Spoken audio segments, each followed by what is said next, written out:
Let's see. Where should I start? So I forgot what I was gonna say, but it doesn't really matter anyway. Are you ready?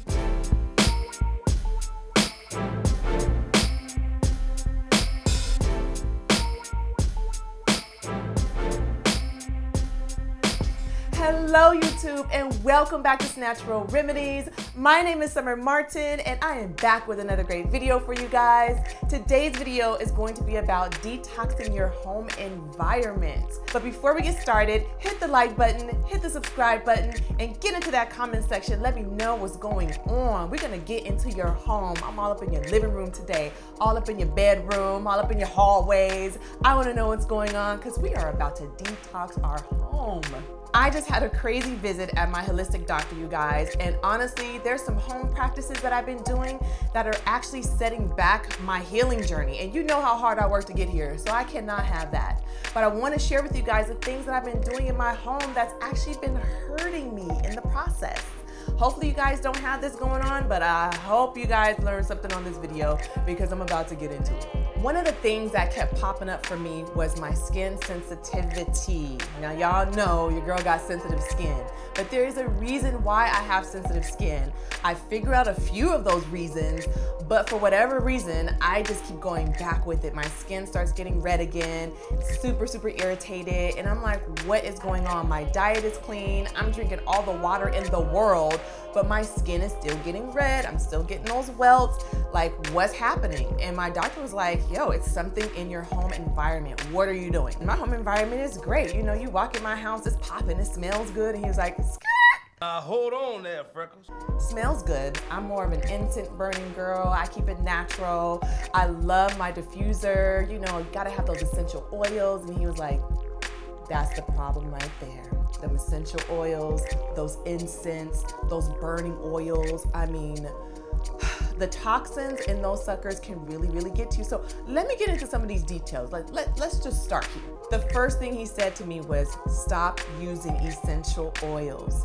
I know they're aromatherapy and they're all natural and they're therapeutic, but that doesn't mean that they're necessarily good for your body. One thing that I've just learned is no matter what it is that's in your environment, in your air, you're breathing that in. And as you're breathing it in, it gets into your bloodstream.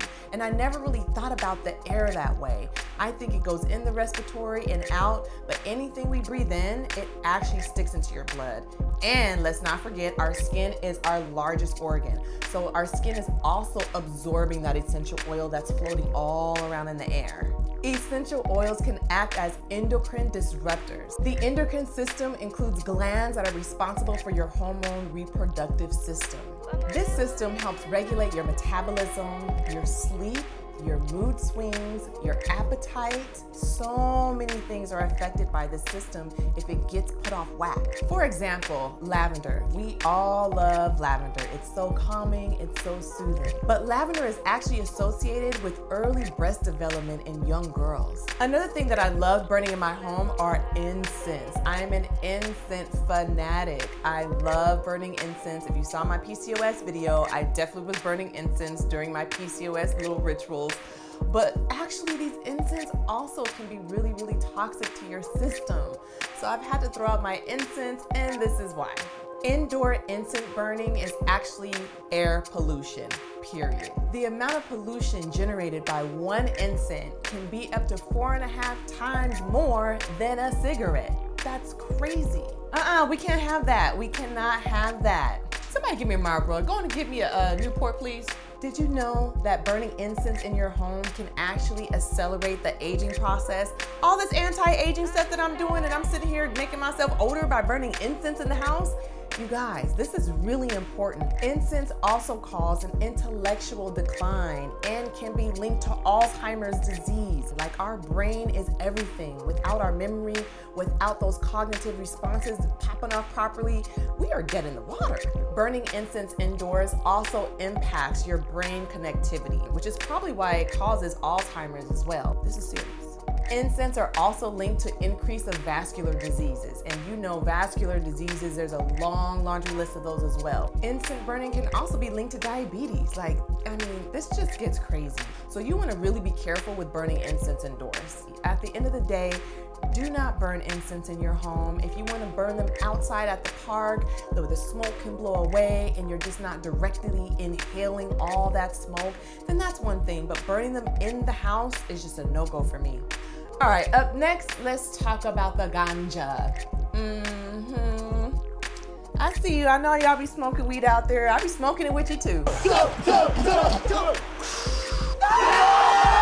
But I have to give that up too. And let me tell you why. Smoking weed is a lot of fun. Let's face it, I think everybody on the planet at this point has smoked some weed as an adult. But weed can also be a gateway on the spiritual side of things. And that's where it gets kind of funky and kind of foggy. Smoking weed can also be a gateway for a lot of spiritual connections to stay more connected to you than you might want. Whatever your belief system might be, we all have ancestors. We might call them angels, we might call them, just spiritual beings or souls or spirits. But when you smoke weed, especially in your home, that's pretty much a gateway for these spirits to stay connected to you. And sometimes they can bind themselves to you and hold you down, block your blessings. At the end of the day, I know weed already has its stigma, but weed was really used back in the day more ceremoniously. It was more for specific rituals, We all see the Indians smoking their peace pipe, but they were actually doing that for a specific reason. They were not sitting up getting blowed every day, all day, just riding their horses, just... This was used for a specific purpose. So again, if you are a weed smoker, one, you might not want to smoke in the house anymore because that smoke just sits around in the air. And the longer it sits in the air, the longer the gateway is for all of these different spirits to really attach themselves to you.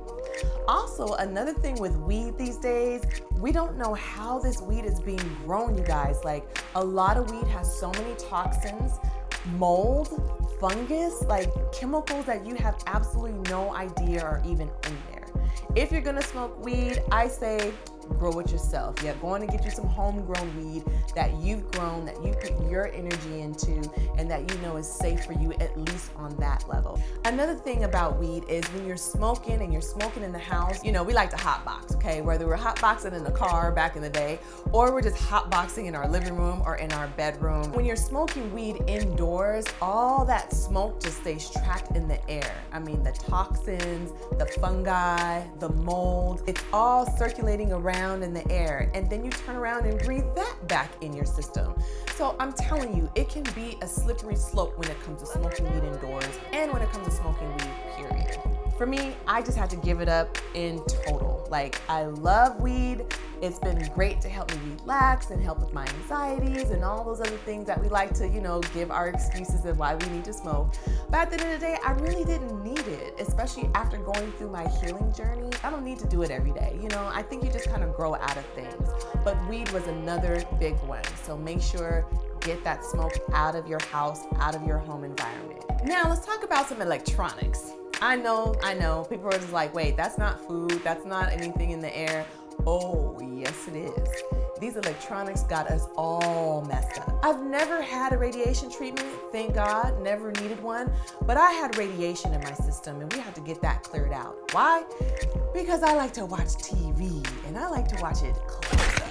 Since 5G has been a new spectrum on the block, I know everyone's towers have been upgraded to 5G.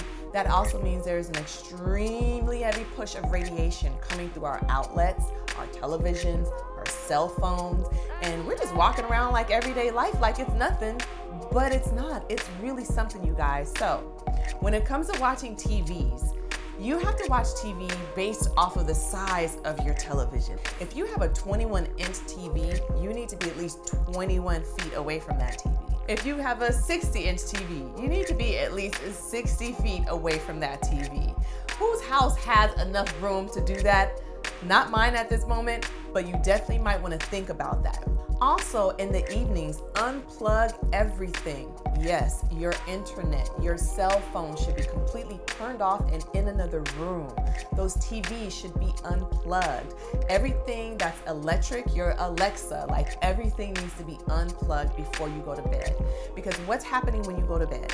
All that radiation is just circulating in your room and is going through your body all night long, especially if you're sleeping on a mattress. But what's inside of mattresses? Metal springs. Those metal springs actually attract that radiation and hold on to that energy. So it's like sleeping on beds of radiation. So the best thing you can do is unplug those outlets. And keep in mind, you guys, even though it's unplugged, there's still currency going through those outlets.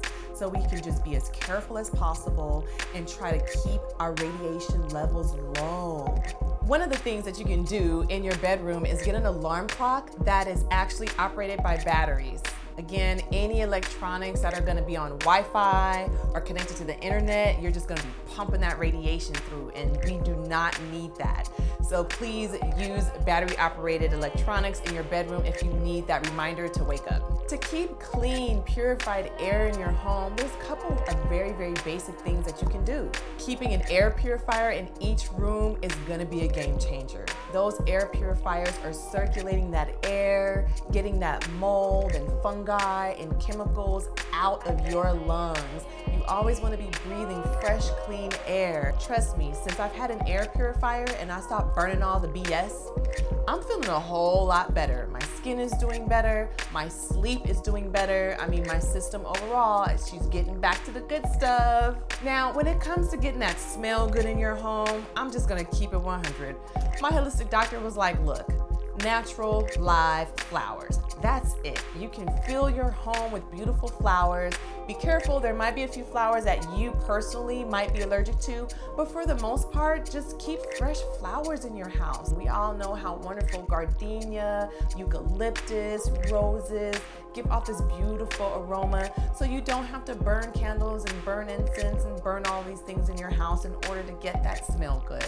Get it naturally with some fresh flowers and keep them live. Once they die, they gotta go. That murky flower water down there, yes, it will grow mold and it will grow all the nasty stuff that we're trying to keep out of our house. So keep fresh flowers on deck if you want the house to smell good. Another great tip is purify trees and plants. You want to get some good purifying trees and plants in your house. It's going to make a difference. These plants are there to breathe for us and also clean our air. I love me a great snake spider plant. I also love the English ivy plant and peace lily, another one of my fave. Check out this list and get you some good purifying plants in your home. I mean, these things are going to be great to keep your air nice and clean. At the end of the day, you guys, this is not just great for your body, it's great for your spirit, it's great for your soul. It's just overall well-being, because we work so hard to keep our body healthy. Our breathing environment is super important. Let's keep the pollution and the air toxicity out of our home environment. So that's my video, you guys. Thank you so much for tuning in with me. I hope you enjoyed these detoxing your home tips.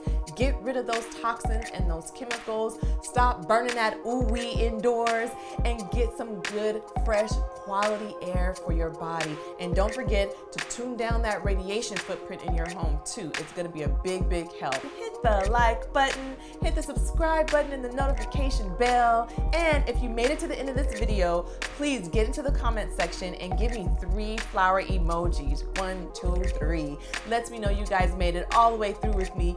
Thank you so much. I will see you soon. Peace, peace, peace.